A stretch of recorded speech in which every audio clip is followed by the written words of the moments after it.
মা, একটা খুব ভালো খবর আছে। ভালো খবর আবার কি? তুই আমি ঘরটা ফিরে আসিছে, আইর বাইরে কেউ ঘর জমা রাখতে রাজি হয়নি। এটা আবার ভালো খবর হলো কি করে? মা, আহির ভাই বিয়েটা যখন বন্ধ হয়েছে তখন আমার বিয়েটাও বন্ধ করতে হবে। তুমি একটু চেষ্টা করলেই পারবা না মা, প্লিজ প্লিজ মা। এদিকে প্রাসাদ ষড়যন্ত্র শুরু হয়ে গিয়েছে। কোনো চেষ্টা প্রচেষ্টায় কাজ হবে না। তোমার বিয়ে 7 দিনের মধ্যে হবে, এর কোনো নড়চড় হবে না। আমি আহিরে ঘর জামাই করতে ব্যর্থ হয়েছি, কিন্তু ওর ঘর ছাড়া করতে আমি ব্যর্থ হব না, মনে রাখো। আচ্ছা, আপনি এত নিষ্ঠুর হন কিভাবে?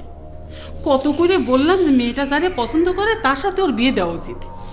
আহিরের রাগ সঙ্গীত নিয়ে আপনার যদি এতই যন্ত্রণা, তাহলে ওকে বিয়ে দিয়ে দেন, বিয়ে দিয়ে শহরে পাঠাই দেন, ওরা ওগার মতন সংসার করুন। আমার একটা মাত্র মেয়ে, তার বিয়ে দিয়ে আমি শহরে পাঠিয়ে দেবো, এই কথাটা তুমি করতে পারলে?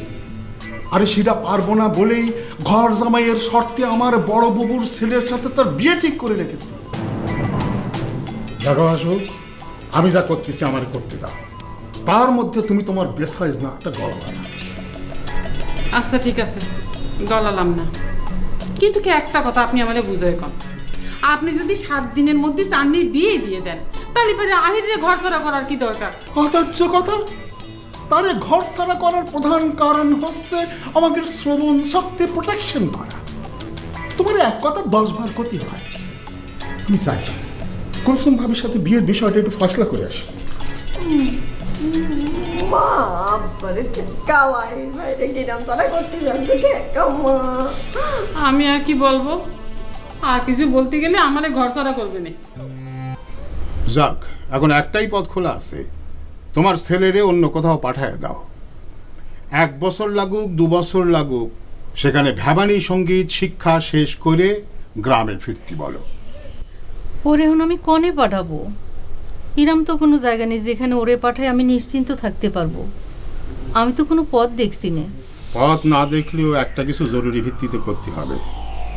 তোমার ছেলের ভ্যাবানী সঙ্গীত তো আছেই, তার সাথে যোগ হয়েছে আরেক বিপদ। আমার চাঁদনি তোমার ছেলেরে মন দিয়ে রেখেছে। আহির গ্রামে থাকলে বেকায়দা একটা কিছু হয়ে যেতে পারে। তুমি তারে 24 ঘন্টার মধ্যে অন্য কোথাও চালান করার ব্যবস্থা করো। 24 ঘন্টার মধ্যেই? হ্যাঁ, 24 ঘন্টার মধ্যে। আর যদি না করো তাহলে 10 জনকে ডেকে সালিশ বসায় তোমাদের বিরুদ্ধে চরম ব্যবস্থা নেওয়া হবে। আমি গেলাম। আসসালামু আলাইকুম।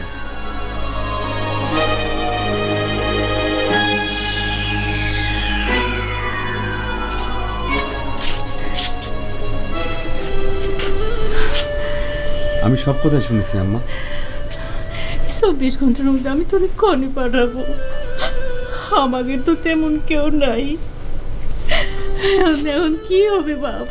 আপনি কোনো চিন্তা করবেন না আম্মা, আমি উস্তাদের বাড়িতে গিয়ে উঠবো। তাহলে পরে ওই বড় মেয়েও খুশি হবি, আমার সঙ্গীত চর্চা আরও ভালো হবে। ওস্তাদ তোকে রাখবে? কে রাখবি না কে? উস্তাদি তো আমারে কয়, আহির তুই আমার বাড়িতে আমার সাথে থাক, তাহলে পরে তোরে আমি আরও ভালো করে সঙ্গীত শেখাতে পারবো। আমি তার বাড়িতে থাকবো, এই কথা শুনলি পরে তো সে আরও বেশি খুশি হবি আম্মা। আমি যাই, ব্যাগপত্র গুছাই নেই, 24 ঘন্টার দরকার নেই, আমি এখনই চলে যাবো। প্লিজ আম্মা, আমি সময় সুযোগ পালি পরে আপনার এসে দেখে যাবো, কলাম তো। আপনি কান্না থামান আম্মা, প্লিজ কান্না থামান।